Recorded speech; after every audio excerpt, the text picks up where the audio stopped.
Christos anesti eknekron, thanaton patisas, equis endis mimasi,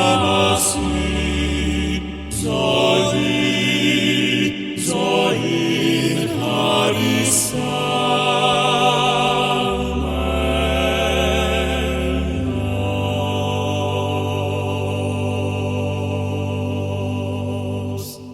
Cristo ressuscitou.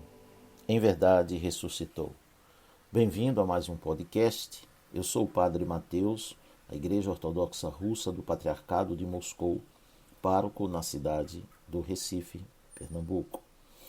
Neste último dia 25 de maio, foi quarta-feira passada, tivemos a primeira live de como criar um hábito de oração no nosso canal do YouTube, e ali podemos aprender várias coisas. Aqueles que não puderam assistir, está disponível para ver em retransmissão. E hoje vamos dar os primeiros passos para uma atitude orante.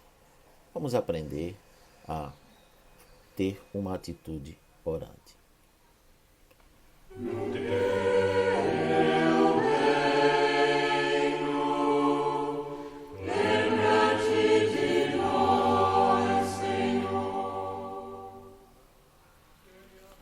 Salmo 5. Dá ouvidos às minhas palavras, Senhor. Escuta a voz do meu clamor. Atenta para o meu clamor, Rei meu e Deus meu, porque a ti orarei. Na aurora ouvirás a minha voz. De manhãzinha me apresentarei. Atentarei que não és um Deus que desejas a iniquidade, nem habitará contigo o malfeitor. Os transgressores não permanecerão à tua vista. Odeia, Senhor, todos os que praticam a iniquidade. Destruirás todos os que falam mentiras. O Senhor abomina o homem sanguinário e enganador. Mas eu, pela multidão da tua misericórdia, entrarei em tua casa, e no teu temor me prostrarei em teu santo templo. Guia-me, Senhor, na tua justiça, e por causa dos meus caminhos, torna reto aos teus olhos o meu caminho.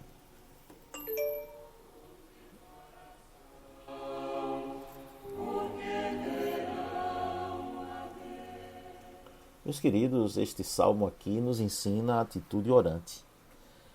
Por este salmo, vemos que o salmista, o rei Davi, ele tem uma atitude de oração. Ele tem uma disciplina de oração. Ele tem uma regra de oração. Nós estamos falando aqui não do mendigo que não tem uma agenda para o dia. Não estamos falando aqui do aposentado. Estamos falando aqui de um rei. Muitas obrigações, muitos problemas na cabeça, muitas decisões a tomar.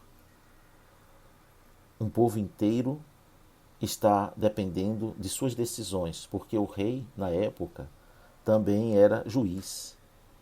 Ele era a última instância de apelação. Ele dava a palavra final, ele julgava. Passava o dia inteiro ouvindo problemas, disputas, além de se preocupar com as políticas de administração pública, além de se preparar militarmente contra seus inimigos e todas as atividades que nós sabemos que pode demandar da vida pública, que é levada a sério, como fazia o rei Davi. O que nós vemos aqui nesses salmos? Ele diz: dá ouvidos às minhas palavras, Senhor, escuta a voz do meu clamor. Ele tem uma sede de Deus. Ele tem um desejo por Deus. E aí, porque ele deseja Deus, ele vai falar da sua disciplina. Rei meu e Deus meu, porque a ti orarei. Na aurora ouvirás a minha voz. de manhãzinha me apresentarei a ti. Então, se ele tinha muitas obrigações, não faz como sei que muitos estão fazendo agora, é uma correção, não uma reprovação. Estão no carro, no trânsito, preocupados com boa de coisa e ouvindo a reflexão. Se você está ouvindo essa reflexão, é porque você está querendo a Deus, está com sede de Deus. Então está com o primeiro espírito, a condição necessária para poder desenvolver uma vida orante. Mas se você quer desenvolver a vida orante, você tem que eliminar os inimigos que são adversários, que se opõem ou que trabalham para que essa vida orante se desfaça.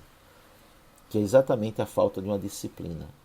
Porque as vozes do mundo, a preocupação com o trânsito e todas as outras coisas, farão que estas palavras se tornem semelhantes à sua atitude de se olhar de manhã no espelho e sair, já não lembra mais como está a sua aparência. Apenas aquele momento, focou ali, depois saiu e já a mente está tomada de tantas outras coisas. Então, Davi, se seu horário é cedo, acorde um pouco mais cedo ainda. Coloque esta disciplina, porque nós oferecemos a Deus aqui as primícias. Antes de tudo, Davi oferece a sua oração. E qual é a primeira oração de Davi? É uma atitude contemplativa. Como ele invoca a Deus, ele diz: me apresentarei a ti e atentarei que não és um Deus que desejas iniquidade. Então ele começa a pensar, a meditar no caráter divino a quem ele invoca. Que é a primeira coisa que tem na oração que Jesus nos ensina: Pai nosso que estás nos céus, santificado seja o teu nome. Porque Deus não habita, não deseja iniquidade, nem habita com ele o malfeitor. Se eu desejo a Deus, então eu tenho que repensar os projetos do meu coração. E aí ele vai pensando nisso: os transgressores não permanecerão à tua vista. Odeias, Senhor, todos os que praticam a iniquidade.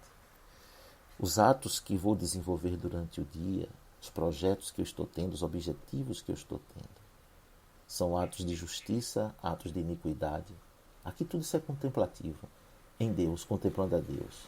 E aí vem mais, adentrando no mistério divino: destruirás todos os que falam falsidade.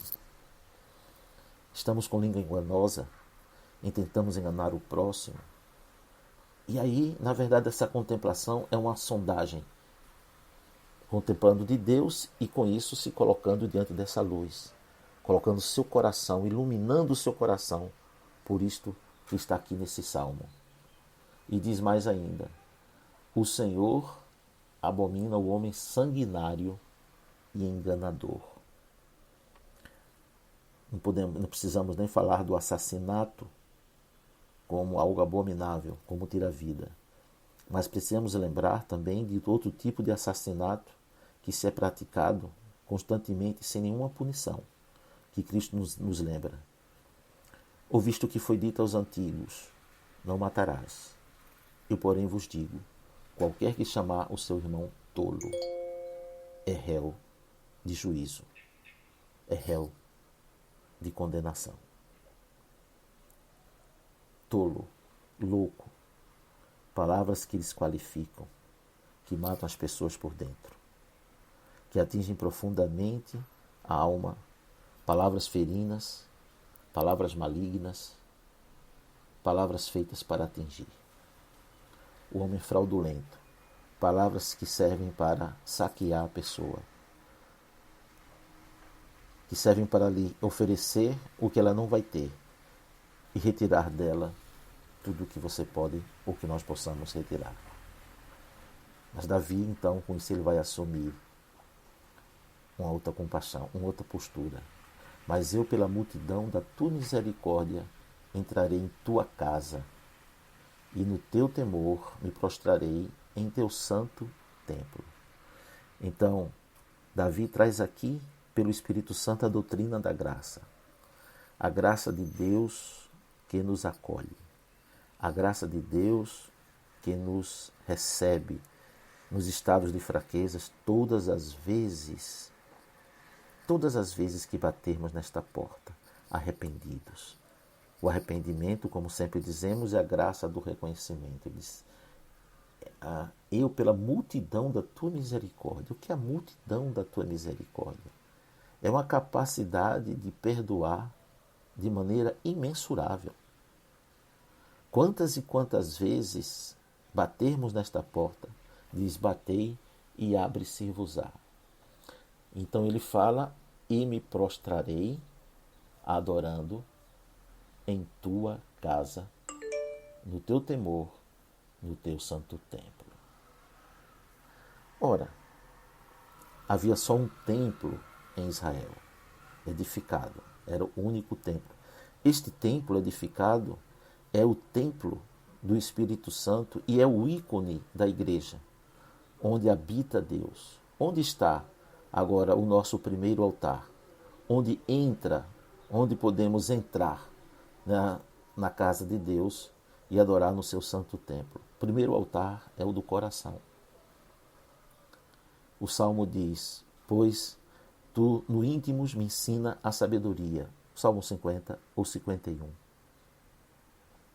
O coração é o lugar. Cristo diz, e tu a orares, entra no teu quarto, fecha a porta, ora ao teu pai em secreto, e teu pai que vê em secreto te recompensará.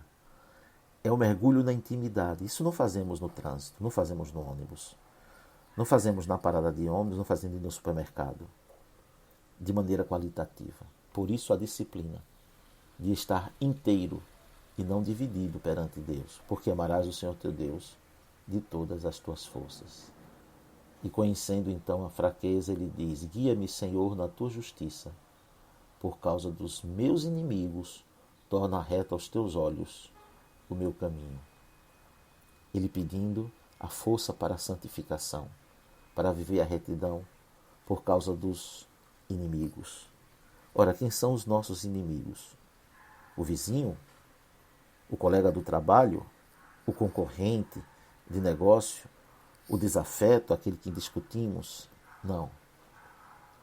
A nossa luta não é contra a carne nem contra o sangue, mas contra os principados e potestades. Se nos precavermos contra eles, estaremos fortes contra os nossos inimigos visíveis. Primeiro vigiamos contra os inimigos invisíveis, e aí estaremos preparados para o dia a dia com os inimigos visíveis. E o Salmo conclui dizendo, rejubilem-se todos que esperam em ti, pois eternamente exultarão, e neles habitarás. Senhor, regozije-se em ti os que amam teu nome, porque tu envolverás os justos com as tuas bênçãos. Como de uma armadura, olha a proteção. Tua benevolência nos tem coroado, nos exalta acima de tudo. Quando Cristo diz, quem ouve as minhas palavras e as pratica, é semelhante a um homem que edificou a casa sobre a rocha. E vieram as chuvas e os ventos bateram com ímpeto contra aquela casa. E ela permaneceu de pé, porque estava edificada sobre a rocha. Deus, ó Deus, Pai Todo-Poderoso, Criador do céu e da terra, de todas as coisas visíveis e invisíveis. Até o próximo podcast. Espero que você possa começar desde a primeira oportunidade, que já é o dia de amanhã, a pôr uma regra de oração. Se não, você pode escrever para mim, padremateus@iandex, y no começo, x no fim, iandex.com. Ou então, se inscreva em nosso canal no Telegram para receber as informações. Aliás, quem está recebendo, muitas de vocês já estão inscritos no Telegram, ou então podem acessar o Telegram e entrar em contato comigo para poder receber ajuda. Que Deus nos abençoe e nos guie em todos os seus caminhos. Amém. Encarnou pelo Espírito Santo no seio de Maria Virgem,